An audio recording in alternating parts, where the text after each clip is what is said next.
Comme dans le jardin d'Éden, aujourd'hui encore, Dieu donne des directives, mais l'homme passe outre.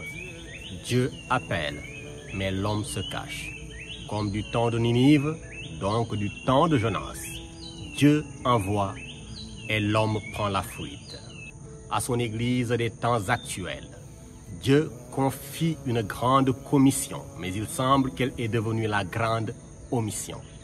Bonjour et bienvenue sur le sentier de la parole, là où l'on marche non pas avec les pieds, mais avec le cœur et l'esprit.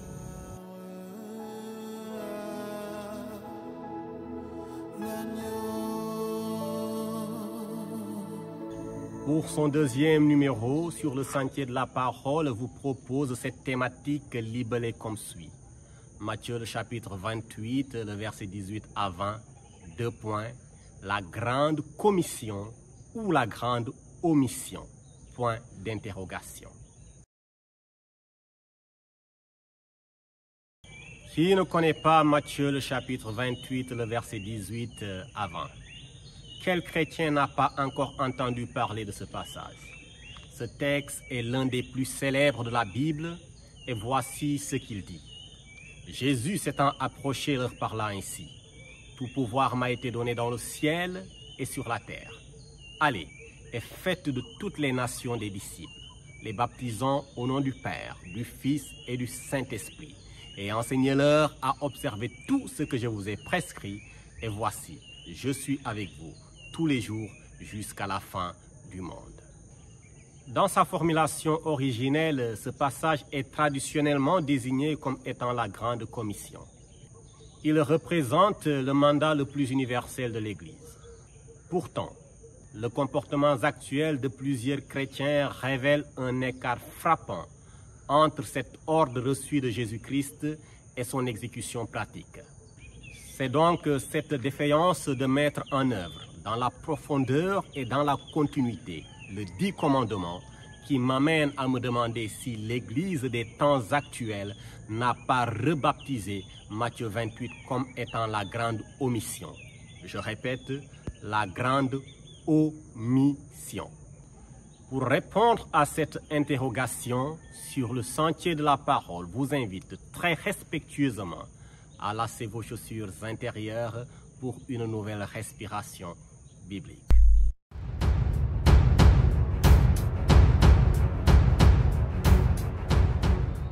La grande commission, qu'est-ce que c'est? Pourquoi est-elle appelée ainsi? C'est le mandat missionnaire donné par Jésus à ses disciples. Elle résume la mission universelle de l'Église. Elle est appelée grande parce qu'elle provient d'un grand nom, le nom qui est au-dessus de tout nom, à savoir Jésus-Christ. Parce que l'autorité qui la fonde est grande, une autorité illimitée, exercée autant dans le ciel que sur la terre. Comme cela est clairement exprimé dans le préambule de ce passage, tout pouvoir m'a été donné dans le ciel et sur la terre. Elle est appelée grande parce que l'étendue de la mission est grande. Elle concerne toutes les nations, sans limite géographique, culturelle ou ethnique. Elle est appelée grande parce que son objectif est grand.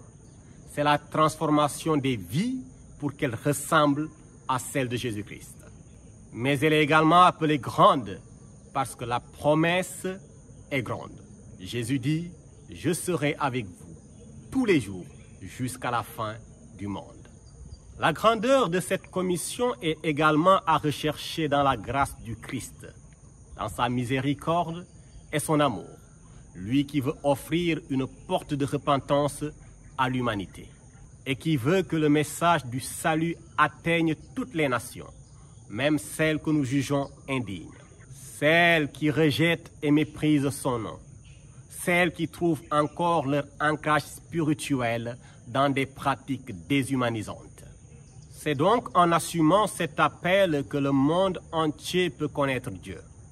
Bien-aimés, lorsque Jésus-Christ nous appelle à être ses témoins jusqu'aux extrémités de la terre, il faut donc entendre par cette expression un commandement à évangéliser jusqu'à ce qu'il n'y ait plus de place qui reste à conquérir. C'est une mission globale, une conquête qui consiste à porter le message du salut à chaque personne et en chaque lieu, tant que des cœurs n'ont pas encore été touchés par la lumière divine, la seule capable de faire disparaître les frontières sataniques qui opèrent dans nos nations. J'utilise ici le terme conquête de manière métaphorique parce qu'en réalité, il ne s'agit pas d'une invasion consistant à aller imposer le message du Christ à toute l'humanité, mais plutôt à étendre avec douceur et sagesse l'influence de l'amour du Christ dans tous les recoins des sociétés humaines. En définitive, la grande commission est ce mandat de Jésus-Christ, mandat qui se veut une dynamique de propagation de l'amour de Dieu, ne laissant aucune place aux forces des ténèbres qui exercent leur autorité déshumanisante dans nos communautés respectives. Maintenant, nous allons parler de ce que moi j'appelle la grande omission qui engendre une forme d'érosion du commandement de Jésus-Christ. Bien-aimés, c'est triste de le dire ainsi, mais la grande commission qui nous a été laissée dans le livre de Matthieu, dans sa mise en pratique, est souvent reléguée à une simple formule théologique, un slogan que l'on récite pour étaler sa connaissance biblique, laquelle connaissance, du fait de son caractère purement théorique, ne servirait pas à grand-chose pour le salut des âmes. Et c'est la raison pour laquelle j'ai parlé de grande omission. L'omission se manifeste lorsque ce mandat se trouve captif dans les murs des églises. Elle naît de plusieurs facteurs, comme par exemple le défaut de formation de disciples. Nous parlerons très prochainement du discipolat.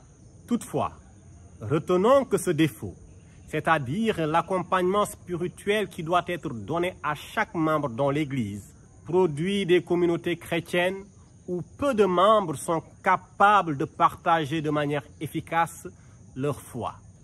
Si les croyants ne sont pas formés, ils deviennent trop dépendants des leaders plutôt que de devenir eux-mêmes des acteurs du royaume. Mais aussi, si les croyants ne sont pas formés à former d'autres disciples, la mission malheureusement s'arrête avec eux. Et c'est justement pour éviter cette stagnation que Paul pouvait dire à Timothée « Et ce que tu as reçu de moi, en présence de plusieurs témoins, confie-le à des hommes fidèles et capables de transmettre cela à d'autres personnes. » Ceci m'amène donc à dire qu'une église sans disciples bien formés est une église immobile, centrée sur elle-même au lieu d'être tournée vers le monde. Le deuxième facteur de la grande omission, c'est l'agenda ecclésial qui est saturé de programmes internes.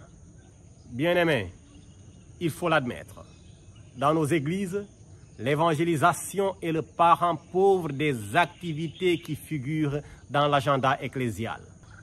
Il faut bien l'admettre, nos églises sont surchargées, absorbées par des programmes qui sont tournés vers elles-mêmes. Concerts, séminaires, retraites spirituelles, conférences interminables, autant de programmes qui mobilisent temps, énergie et ressources. Mais l'évangélisation est de très loin reléguée au second plan. C'est aussi cela, la grande omission. Ces activités, telles que les conférences et les concerts, ont-elles leur place dans nos églises? Bien sûr que oui. Mais quand ils ne débouchent pas sur un mouvement missionnaire, c'est là qu'il y a un problème. Il y a des chrétiens qui ne ratent pas les cultes du dimanche, mais pourtant, ils n'évangélisent jamais dans leur vie. Il y a problème. Ces chrétiens doivent revoir leur vie spirituelle. Tu es un chrétien très assidu aux veillées de prière de ton église, mais tu ne partages jamais ta foi avec ton entourage. Il y a un problème. Tu dois revoir ta vie spirituelle. Tu es celui qui fait réussir l'essentiel des programmes de ton église. C'est ton expertise spirituelle que tout le monde sollicite pour donner du contenu aux activités de ton église. Mais toi-même, tu n'évangélises jamais. À toi également, je dis que tu dois revoir ta vie spirituelle. Bien-aimés, lorsqu'une église se contente de programmes et d'initiatives hautement salutaires, mais sans engager une transformation réelle des vies, eh bien, elle omet d'incarner pleinement l'esprit de Matthieu, le chapitre 28. Le dernier facteur que nous voulons partager avec vous, c'est le prétexte du manque de temps. Entre les horaires de travail, les responsabilités familiales et les engagements sociaux, il semble difficile de trouver du temps pour évangéliser. Et presque tout le monde dans l'Église dit « je n'ai pas le temps ». Cependant, ce qui est étonnant avec certains de ces chrétiens qui disent « je n'ai pas le temps », c'est qu'ils trouvent toujours le temps d'aller répondre présent aux invitations de mariage, aux invitations d'anniversaire et bien d'autres événements festifs. Dire qu'on n'a pas le temps est devenu aujourd'hui l'un des facteurs majeurs de la grande omission. De bonne foi, je dois dire que souvent, c'est avec sincérité qu'on le dit. Mais aussi sincère que puisse être cette justification, il est triste de constater qu'elle a fini par neutraliser la mission que Jésus-Christ a confiée à l'Église. Si de nombreux chrétiens invoquent leur occupation professionnelle pour ne pas s'engager dans l'évangélisation, il est important cependant qu'ils comprennent que leur travail ne doit pas être un mur qui les empêche d'aller vers les autres, mais leur travail doit plutôt être un pont pour aller vers les collègues qui ne connaissent pas le Seigneur Jésus-Christ. Chaque profession doit être entendue comme une plateforme missionnaire, c'est-à-dire nos associés, c'est-à-dire nos collègues, nos clients, nos partenaires, tous autant qu'ils sont des âmes à atteindre si tant est qu'elles n'ont pas encore été touchées par l'Évangile, par le message de Jésus-Christ. Oui, travaillons, soyons hyper occupés, mais témoignons aussi, car le monde ne sera jamais atteint par nos excuses, mais par des disciples en mission, quel que soit par ailleurs l'endroit dans lequel il se trouve. Comme je l'ai dit dans mes propos liminaires, aujourd'hui encore, Dieu appelle, mais l'homme fuit. Bien-aimé, je voudrais t'inviter à ne pas te comporter comme Jonas. Ne fuis pas, mais assume plutôt cette grande commission que Jésus-Christ t'a confiée. Lorsque l'Église refuse d'obéir au grand commandement de notre Seigneur et Sauveur Jésus-Christ, eh bien, vous savez ce qui se passe? Le monde reste dans l'obscurité spirituelle. Il reste sous l'emprise de Satan qui imprime dans les cœurs des hommes la dépravation, la perversion, la haine, la jalousie, l'esprit de violence, la méchanceté et toute autre forme de mal qui caractérise le fonctionnement de notre monde. Le silence des croyants prive les nations le message du salut, donc les condamne à la perdition éternelle. À ce titre, il faut comprendre que l'omission n'est pas neutre. Elle a des conséquences très graves, et pour le monde, et pour ceux-là qui refusent de sacrifier à ce commandement que Christ leur a donné. Bien-aimés, chers internautes, Église, la grande commission est toujours d'actualité.